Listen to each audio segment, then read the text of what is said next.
নমস্কার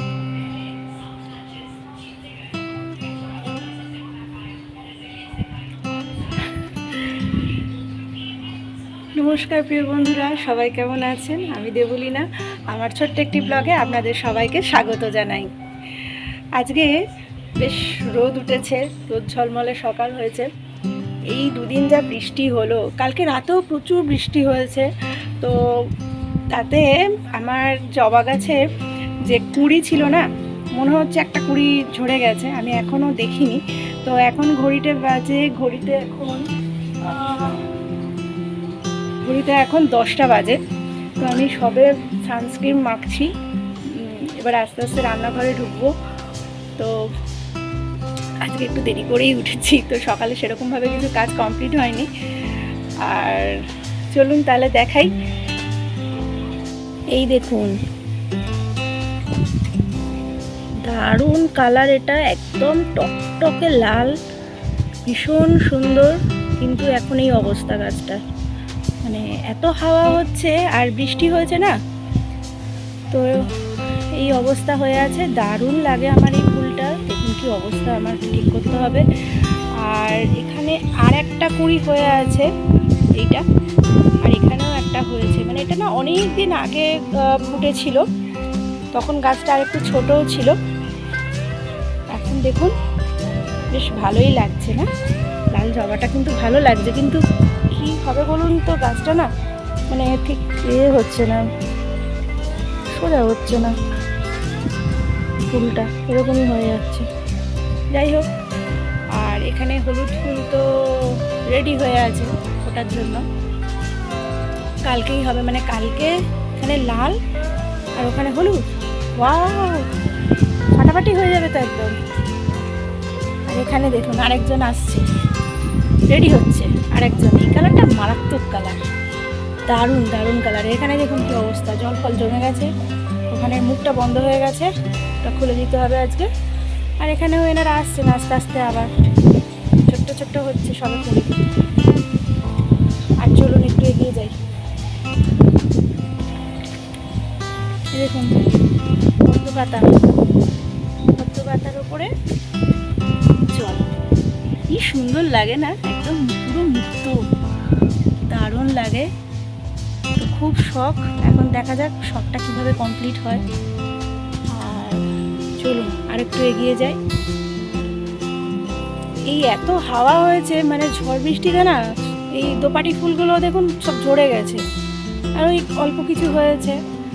আর ওদিকে লাল জবা কিছুটা হয়েছে।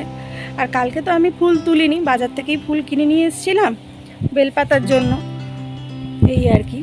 আর একটা জিনিস আপনাদের দেখাই, চলুন, পেঁপে গাছ দেখবেন, চলুন।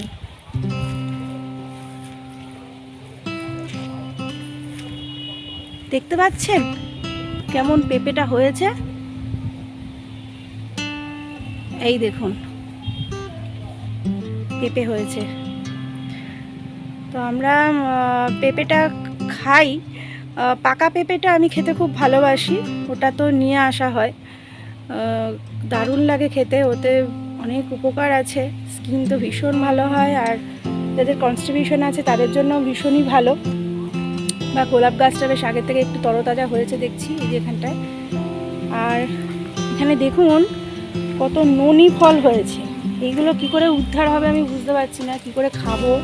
কেউ যদি জেনে থাকেন আমাকে জানাবেন তো। এই যে ননি ফলগুলো, এগুলো এখনও বড় হবে আশা করি। তো অনেকগুলোই হয়েছে, এর অনেক উপকারিতা আছে। তো আমি ওদিকে আর যাচ্ছি না, একটু কাদা হয়ে আছে, তো এই ব্যাপার। দেখেছেন কি সুন্দর দেখতে লাগে, দেখতেই তো ভালো লাগে আমার। ফুল ফল এগুলো দেখতেই ভালো লাগে, সুন্দর। আর অপরাজিতা ফুলটা না আজকে এই দুদিন হলো দেখছি খুব একটা ফুটছে না, কেন কে জানে।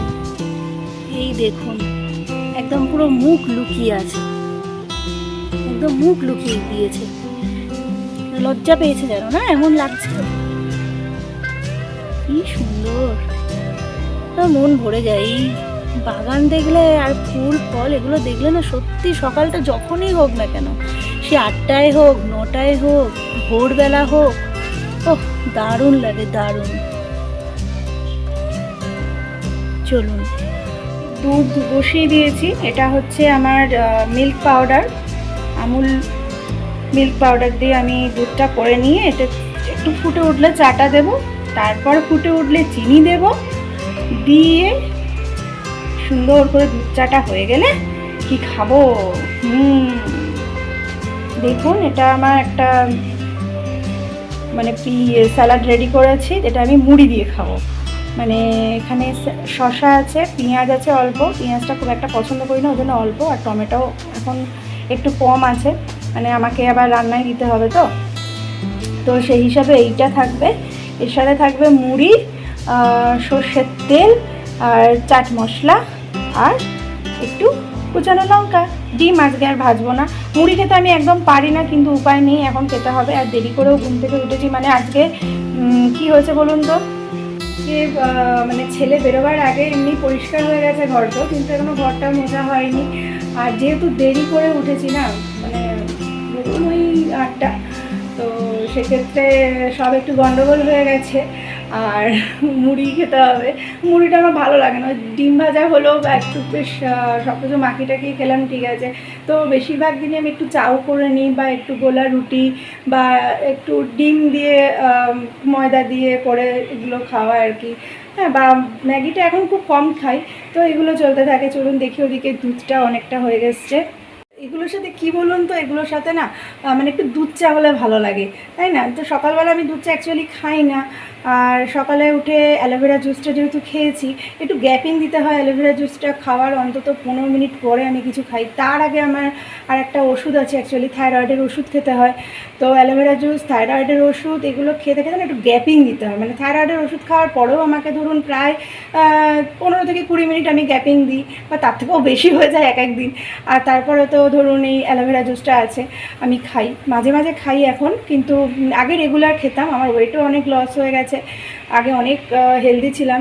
মানে হেলদি মানে যে আমি খুব বেশি মোটা ছিলাম একটা সময় তা নয়, আমাকে যারা জানে বরাবরই ছিপছিপে, কিন্তু তা হলেও তার মধ্যে অনেকটাই ওয়েট বেড়ে গেছিলো। আমার হাড়ের ওয়েটটা অনেক বেশি, তো ধরুন একটা সময় আমার যখন বেবি হয় তখন ওয়েট হয়েছিল 85, তারপরে সেটা আস্তে আস্তে 80, হ্যাঁ, তারপরে 75, আবার 80, 84, মানে এরকমই হতে থাকছিলো। তো একটু ফোলা ফোলা মতো হয়ে গেছিলাম। কিন্তু মানে কিছু জিনিস মেনটেন করে, মানে কিছু জিনিস ঠিকঠাক মতো কন্ট্রোল করে বা মেনটেন করে, আমি কিন্তু সব খাই, মিষ্টি খেতে অত্যন্ত ভালোবাসি, সবই খাই, কিন্তু তা হলেও মানে প্রচুর হেঁটে আমার একটু শরীরটা ঝরে যায় আর কি। তো এই হলো ব্যাপার। তা এইগুলোর সাথে একটু দুধ চাটা খাবো। তো চলুন আমি দুধ চাটা কমপ্লিট করে খাবারটা খেয়ে নিই। আর ততক্ষণ আপনারাও ভালো থাকুন, সুস্থ থাকুন, সাবধানে থাকুন। আর আসছি পরবর্তী ব্লগ নিয়ে। ও হ্যাঁ, আগের দিন কিন্তু আমার ছেলে যে কাজটা করেছে আমার জন্য, দেখেছেন কি, যে সারপ্রাইজটা দিয়েছে, ওহো, আমার জন্য কফি করে নিয়ে এসছে। ভাবুন, আমি যেহেতু চা কফি ভালোবাসি, ও বিকেলবেলা আমার জন্য কফি করে নিয়ে এসছে। তো আমি জাস্ট মানে হয়ে গেছি, ভীষণ ভালো লেগেছে। তো সেই ভিডিওটা কিন্তু অবশ্যই করে দেখবেন, আমি লিঙ্কটা আরেকবার করে শেয়ার করে দিচ্ছি। আসছি পরবর্তী ব্লগ নিয়ে খুব তাড়াতাড়ি, আপনারা সঙ্গে থাকুন। টাটা।